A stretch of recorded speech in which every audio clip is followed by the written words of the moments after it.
I want to begin by thanking everyone who contributed to last night's fundraising concert. It was a wonderful celebration of First Houston and our music program. So thanks to Dr. Rock and Chelsea, the choir, the string band, Traveler, Paige Powell, Jim McGee, Carolyn Mueller, the Clear Creek Girls, Reverend Scott, Alma, Tawana Christian, and everyone else who either helped make it possible or came and offered a donation.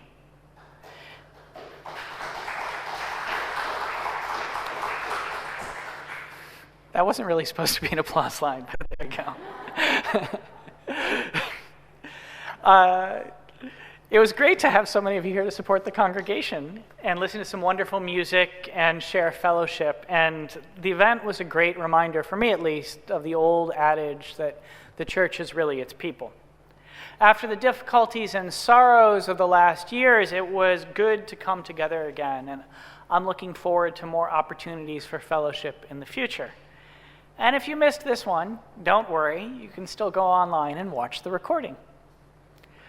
One of the other opportunities for gathering that we've been offering is a program that we launched at the end of March.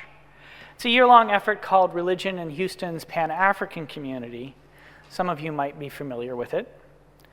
We received funding from an effort organized by Princeton University called the Crossroads Project.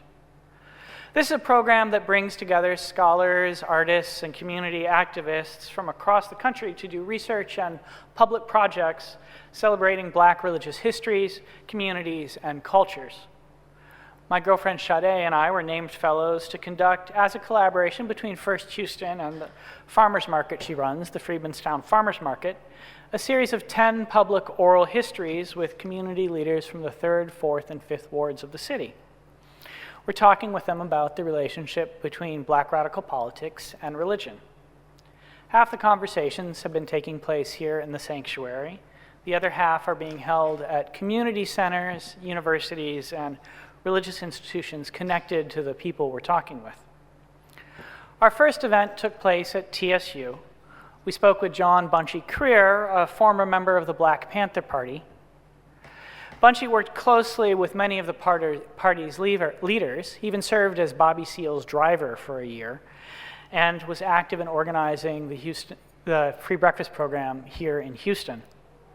That took place at Mount Horeb Baptist Church, and incidentally, we'll be interviewing the congregation's longtime minister, the Reverend Samuel Smith Jr., next month. At the age of 92, he still preaches almost every week. Our second event was held a week ago here last Tuesday. We spoke with Baba Ifalade. He is an Ifa priest, storyteller, jazz musician, master gardener, and practitioner of, amongst other things, hoodoo and voodoo from the New Orleans traditions. It was a pretty amazing conversation, and if you were not here for it, I highly recommend going online and watching the video. Baba talked with us about a number of different things. One that made a particular impression on me was his discussion of ancestor worship. You might know that for a lot of the world's traditions, ancestor worship is a significant religious practice. You probably also know that many Christian traditions have historically objected to it and sought to stamp it out, to claim that it is the work of the devil. So Sade asked Baba about ancestor worship. He responded by telling us our ancestors are our connection to the spiritual world. And then he expanded on the practice of ancestor worship. What he said is really worth listening to, and so if you bear with me, I'm going to read from a section of the transcript. He told us that people are calling up spirits all the time. And then he said, "You're calling up spirits when you say the name Houston, because it's Sam's last name. And you're calling up spirits when you say Austin, because it's Stephen's last name. You're calling up spirits when you look at money, and you realize that the images are people, not objects, but people. Their names are featured there so you don't forget who they are. There's ancestor worship going around you constantly. And if you're trying to figure out why our people are so powerless, it's because we're not praising our ancestors. We're not praising the works they did, the sacrifices they made. We're not tuning into them and calling their names and thanking them for the sacrifices they made. You're the beginning of your own descendants, but you're the sum total of all of your ancestors. The ancestors. I've been thinking about my ancestors this week as I've been preparing to preach this sermon. I've been thinking about them for two reasons. First, Yom HaShoah, Holocaust Memorial Day, took place earlier this week. My father's family immigrated from the region around Odessa in the early 20th century. Not all of them came over. Some stayed behind. And as far as anyone knows, all of my relatives who stayed in Ukraine were killed by Nazis in the various massacres of Jews that took place in and around Odessa in the opening years of World War II. Now, I'll be honest that I don't even know these people's names. These great aunts and uncles, these cousins of mine who perished during the Holocaust. But I've been thinking about them this week and all that was lost with them. I've been thinking about them because Yom HaShoah and because of the horrors that are taking place in Ukraine right now as I speak. There are war crimes being committed there, the Russian invasion, the ruins of cities, the bleak and desolate pictures of collapsed buildings, body bags. The phrase heartbreaking is entirely insufficient. The awfulness of the last century seems to be repeating itself. Yom HaShoah is not the only reason, though, that I've been thinking of my ancestors. The other reason has to do with the announced subject of this sermon, May Day, the workers' holiday. I'm what used to be called a red diaper baby. Both my parents come from families with long lines of political dissent. My mother's people were involved in the Amana colonies, a set of utopian communities in Iowa that practiced a form of Christian socialism. My grandparents' generation left the colonies, but retained a lot of the community's values. Neither my grandfather nor my great-grandfather, both named George Norris and both being of draft age during World War II, served in the military during that conflict. My father's family, on the other hand, well, they were Jewish socialists. My great-grandfather David was part of the St. Petersburg Soviet during the 1905 revolution. My great-uncle Isidore Rothman was an organizer with the International Ladies Garment Workers Union. Family lore has it that he was one of the so-called agitators who the owners of the Triangle Shirtwaist Factory were trying to keep out when they locked the workers inside that building. Do you know that tragic story? It's one of the worst industrial disasters in U.S. history. In 1911, in New York, the Triangle Shirtwaist Factory caught fire. The workers who worked there were in the middle of a union organizing drive. The factory owners had barred the doors to prevent anyone from leaving during their shift and to stop people like my great-uncle from coming in and encouraging the workers to join the union. When the fire broke out, the workers, mainly young Italian and Jewish immigrant women, were trapped inside. More than 140 people perished. May Day, the workers' holiday, is for sharing stories like that one. It's a time to lift up all of those who have struggled so that ordinary working people might have more of the good things of life. It is a time to declare that the working people across the world have more in common with each other than the great hoarders of wealth. It is a holiday to celebrate the workers' organizations, the unions, and honor the labor movement, the folks who brought you the weekend, as the old saying goes. It's an opportunity to engage in a form of ancestor worship, to remember the people who struggled and sacrificed so that we might have things like minimum wage and health and safety laws.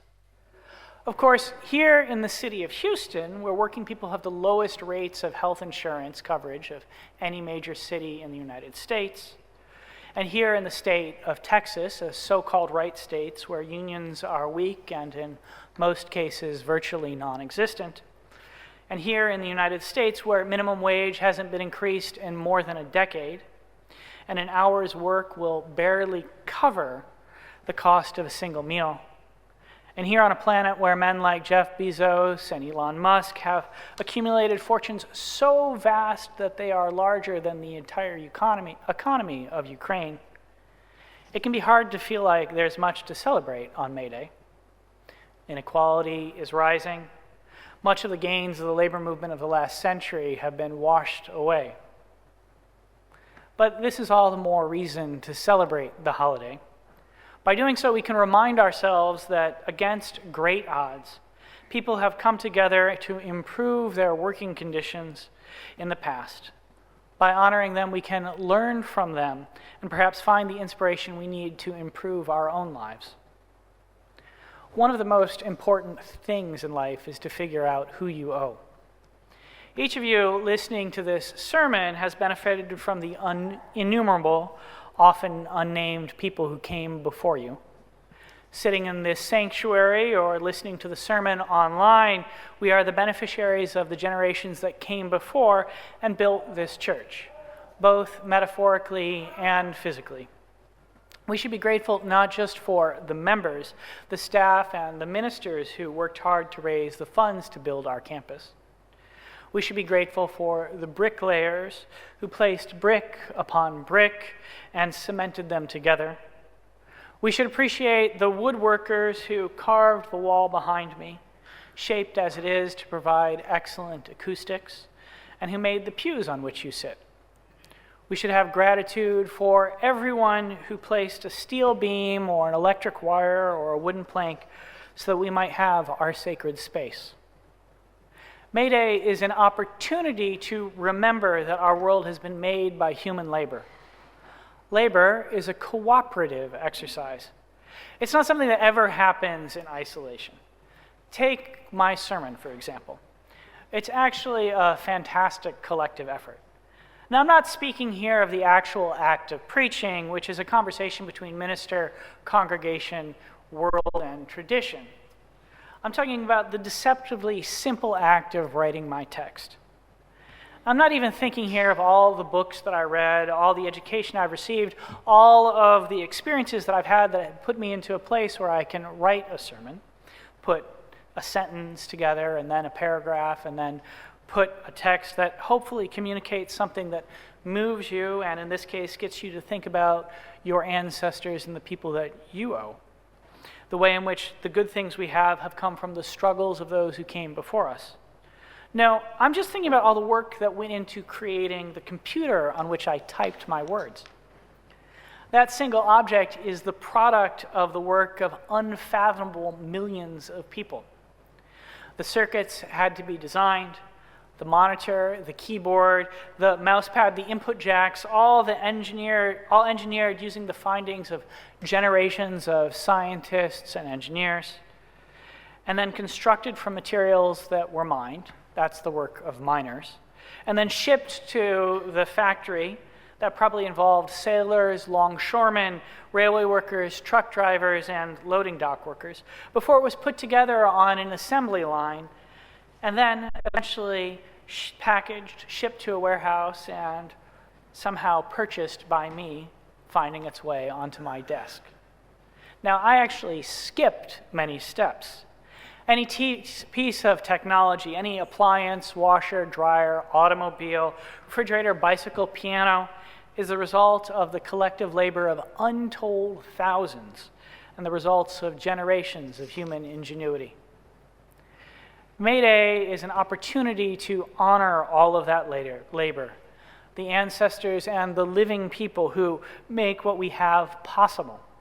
And at the same time, say that ordinary working people should have more of the good things in life. Jeff Bezos should not be able to go to outer space when conditions in Amazon warehouses are so bad that they have a workforce turnover of more than 100% in a single year. Elon Musk should not have almost as much money as the entire economy of the Ukraine, when many working people do not have enough money to rent an apartment that is big enough to house their family, or when the child poverty rate in the United States, the richest country in human history, is 15%. When historians recount the origins of May Day, when they encourage us to honor the movement's ancestors, they typically do so in two parts.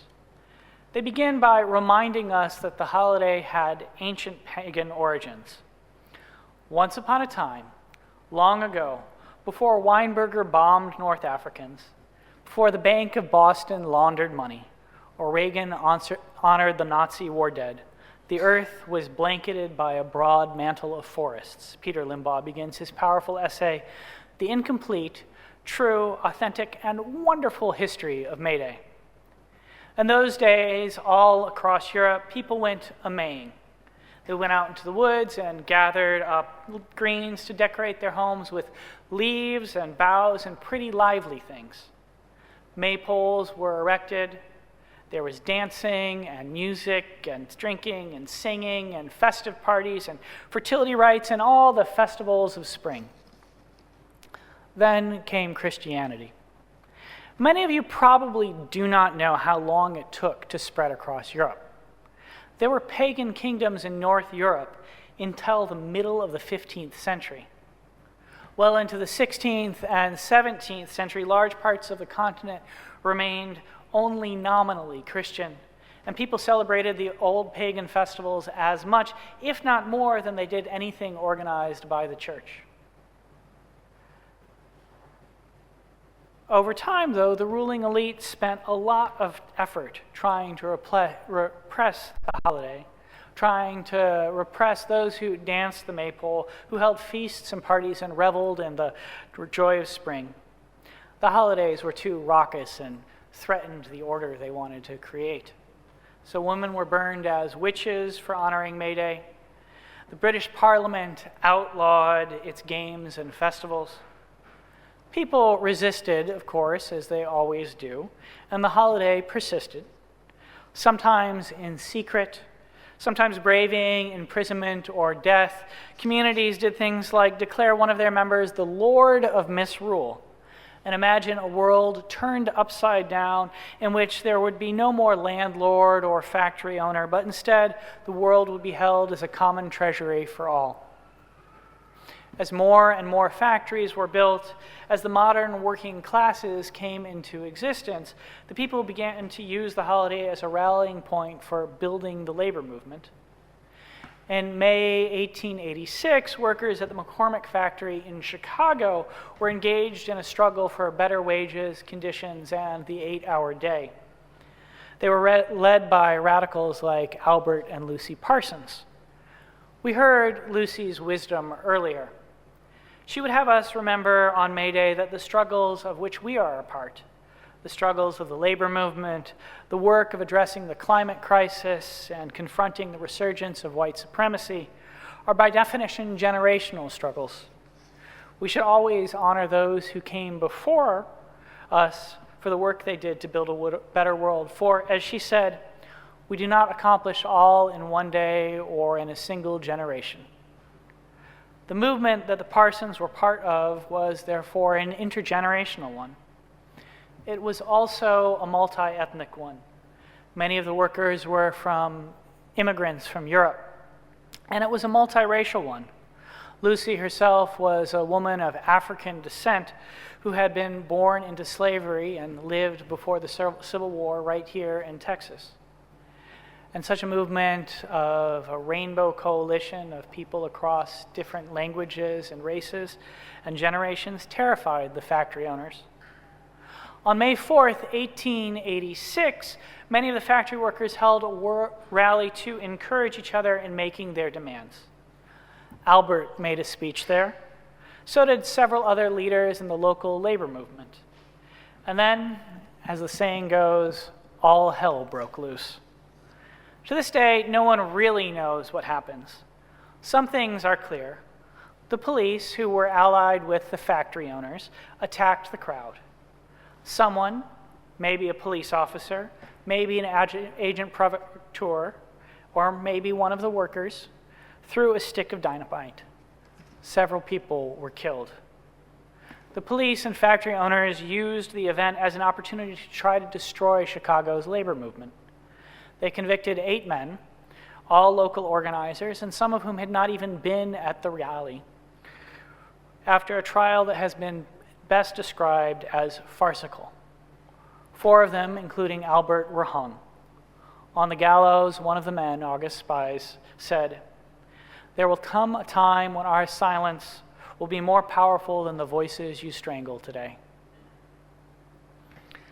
Afterwards, Lucy set out to commemorate her husband and his friends by turning May Day into an international day of solidarity for working people everywhere. She traveled to England to encourage union members there to make May Day a holiday. Soon, socialists, anarchists, trade unionists, and radicals of all stripes were celebrating it. The 1905 Russian Revolution, the one in which my great-grandfather David played a minor but active role, began on May Day. In time, the holiday came to be celebrated in more than 100 countries across the globe, but not in the United States. Here, it's never really been observed on any sort of large scale.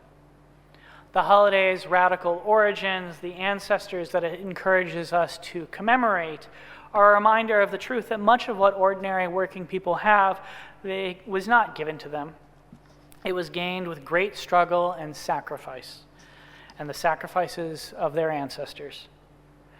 Now, I recognize that this history and this holiday might not speak to all of you. Many members of this congregation are part of the professional classes. Others are managers or business owners. I myself am head of the church staff, and when I became senior minister here, I had to relinquish, after almost 20 years, my union membership because I now had the power to hire and fire other people. So it could be that you have heard all I've said about May Day, this holiday for the workers, and you've thought that it has nothing to do with you. Maybe even think it's a good thing that we don't celebrate it here in the United States. If that's the case, I hope you will take just one thing from this sermon. The question, who are your ancestors? Who do you owe for what you have, and why? I invite you to speak some of your ancestors' names now.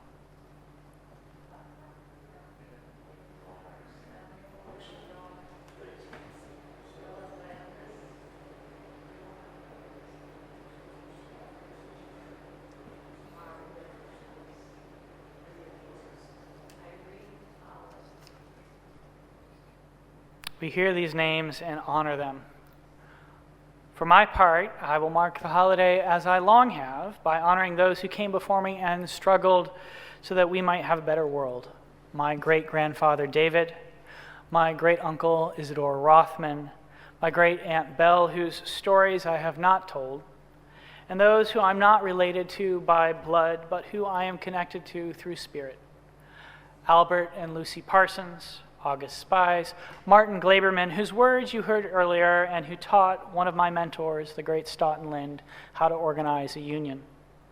And all those people, named and unnamed, I wish to honor for doing what they could to give us more of the good things in life. I end not quite with an invocation of a man who Dr. Rock sang about, but who I have not yet honored in my sermon. That's Joe Hill. He was a union organizer, poet, and songwriter.